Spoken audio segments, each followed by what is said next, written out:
Dans l'Ancien Testament, le Créateur du monde dit œil pour œil, dent pour dent. Mais le Seigneur dit dans l'Évangile, si quelqu'un te frappe sur une joue, tends-lui l'autre. Dans l'Ancien Testament, le Créateur du monde dit tu dois aimer celui qui t'aime et haïr ton ennemi. Mais le Seigneur dit au contraire dans l'Évangile, aimez vos ennemis et priez pour ceux qui vous font du mal. Dans l'Ancien Testament, le Créateur du monde ne rend pas la vue à Isaac. Mais le Seigneur, dans l'Évangile, ouvrit les yeux à beaucoup d'aveugles.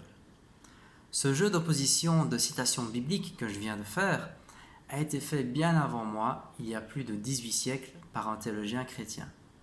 L'ambiguïté qui en ressort continue de perdurer chez le lecteur de la Bible qui voit entre l'Ancien et le Nouveau Testament deux réalités diamétralement opposées. Si vous-même avez déjà remarqué une différence de tonalité, c'est le moins qu'on puisse dire, entre l'Ancien et le Nouveau Testament, et que vous vous êtes demandé mais pourquoi avoir regardé l'Ancien Testament de la Bible, alors ce qui va suivre peut vous être utile. Cette question a bouleversé l'Église au IIe siècle de notre ère. C'est une époque dans laquelle l'Église se répand progressivement dans l'Empire romain, mais elle n'a pas encore une Bible constituée telle qu'on la connaît aujourd'hui. Il n'empêche que le message chrétien circule et fait l'objet d'interprétations diverses, ce qui est une très bonne chose en soi, sauf lorsque ces interprétations ne respectent pas les fondements de la foi. Et c'est ce qui est arrivé avec Marcion. On n'a pas de trace des écrits de Marcion lui-même, mais on connaît sa pensée par Irénée de Lyon dans son traité intitulé Contre Marcion. En fait, Marcion a une intuition très simple. Le Dieu de l'Ancien Testament n'est pas le même que le Dieu du Nouveau Testament. Dans l'Ancien Testament, Dieu est justicier, vengeur, jaloux, colérique, imprévisible. Et dans le Nouveau Testament, il ne juge pas, il ne punit pas, il est miséricordieux et il est bon. À partir de ce constat très simple, Marcion ne peut se résoudre à croire que Dieu peut être en même temps violent et non violent. Il conclut donc en disant qu'il s'agit en fait de deux dieux différents. À partir de là, Marcion va chercher à donner de la consistance à son intuition. Il va étudier durant de longues années les Écritures et il va constituer son évangile. Il va écrire ensuite les antithèses dans lesquelles il expose sa doctrine. Commençons par ces antithèses. Marcion nous dit que le Dieu de l'Ancien Testament et le Dieu du Nouveau ne sont pas pour autant équivalents. Celui du Nouveau est éminemment plus grand que celui de l'Ancien Testament. Celui de l'Ancien Testament, il est inférieur, il est créateur du monde, c'est le démiurge. Celui du Nouveau Testament, il est supérieur et c'est le sauveur du monde. Ce Dieu va nous sauver en envoyant son Fils, Jésus-Christ, qui ne s'est pas incarné, mais qui serait apparu brusquement dans une apparence humaine au début de son ministère, donc à l'âge adulte. Marcion refuse l'incarnation pour une raison très simple. Si le Christ s'était incarné, il aurait eu un corps comme vous et moi. Or, le corps humain est fait de matière, et la matière est mauvaise puisqu'elle est l'œuvre du Dieu créateur, celui de l'Ancien Testament. Marcion s'en sort avec un peu de magie en disant que ce corps du Christ n'était qu'une illusion. C'est ce qu'on appelle le docétisme, un peu à la manière d'un hologramme très réaliste. Ce faisant, Marcion insiste tellement sur la divinité de Jésus qu'il en fait une sorte de super-dieu, dépourvu d'humanité, et qui serait venu sauver uniquement notre âme. Donc pas de résurrection de la chair, car aussi bien la chair que le monde, que le Dieu de l'Ancien Testament sont voués à l'anéantissement. Le monde dans lequel on vit est un gâchis. Ceci dit, aussi convaincant que cela puisse paraître, Marcion doit justifier sa position avec des arguments théologiques forts. Il se doit de prouver que les textes révélés eux-mêmes sont de son côté. À la manière d'un mauvais historien ou d'un lecteur assez mauvais, il va prendre ce qui l'intéresse et supprimer ce qui le dérange. Pour commencer, il va supprimer tous les livres de l'Ancien Testament, car c'est beaucoup trop ethnique à son goût, en comparaison de la Bonne Nouvelle qui, elle, s'adresse à l'humanité entière. Concernant le Nouveau Testament, il estime qu'il a été en grande partie falsifié. Il va donc chercher à reconstituer un évangile authentique selon lui, en escamotant une bonne partie. Surtout les parties en fait où Jésus s'adresse au Dieu de ses ancêtres, c'est-à-dire au Dieu de l'Ancien Testament, lorsqu'il l'appelle Abba, mon Père. Ensuite, il ne va garder que 10 épîtres de Paul, avec un coup de cœur particulier pour l'épître aux Galates. Et seulement une partie de l'évangile de Luc, duquel il va retrancher les premiers chapitres qui racontent la naissance de Jésus. Souvenez-vous que Marcion rejette l'incarnation, il n'a donc pas le choix que de supprimer le récit de la nativité. En fin de cet évangile, il va souligner 2 citations qui font office pour lui de preuve absolue. Chapitre 5, où le Christ dit qu'on ne verse pas du vin nouveau dans de vieilles outres. Vous devinez que le vin nouveau, c'est la nouvelle alliance, et que les vieilles outres, c'est l'ancienne alliance. Et les deux seraient pour lui incompatibles.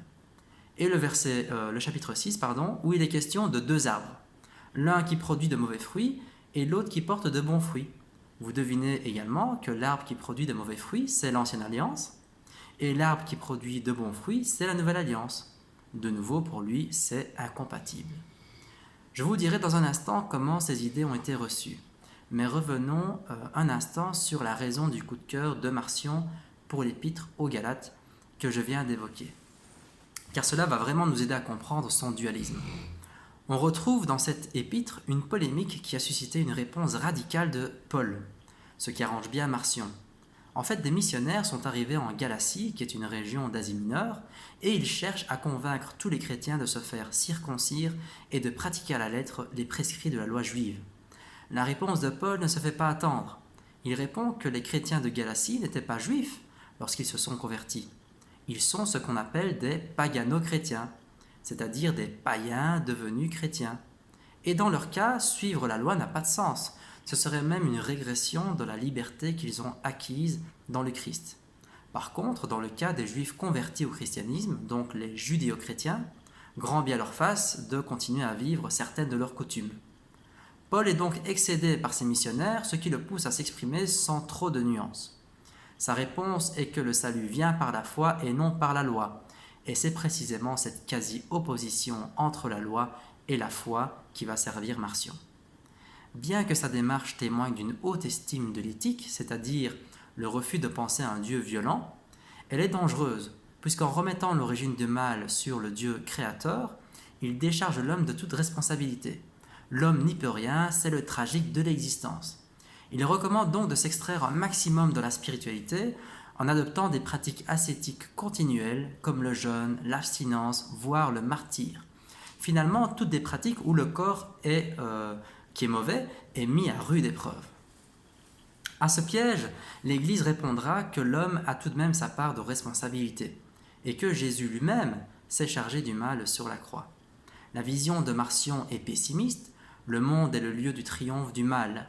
La vision de l'Église est optimiste, le monde est fondamentalement bon et malgré le mal, un monde de paix est possible. D'un côté, tous nos efforts sont tournés vers l'au-delà, étant donné que l'ici-bas est fichu d'avance, et de l'autre côté, une justice sociale est possible. Marcion sera excommunié en 144, même s'il a continué à prêcher ses idées durant une quinzaine d'années. Il faut dire qu'il aura permis à l'Église de se poser de bonnes questions, dont celle de savoir quelle est la liste de textes essentiels à préserver. Cette liste a été dressée de manière très pragmatique. Les livres qui n'étaient pas souvent utilisés ont été écartés, et ceux qui ont été lus, priés et interprétés couramment ont été retenus et sont devenus canoniques, c'est-à-dire qu'ils sont entrés dans la Bible.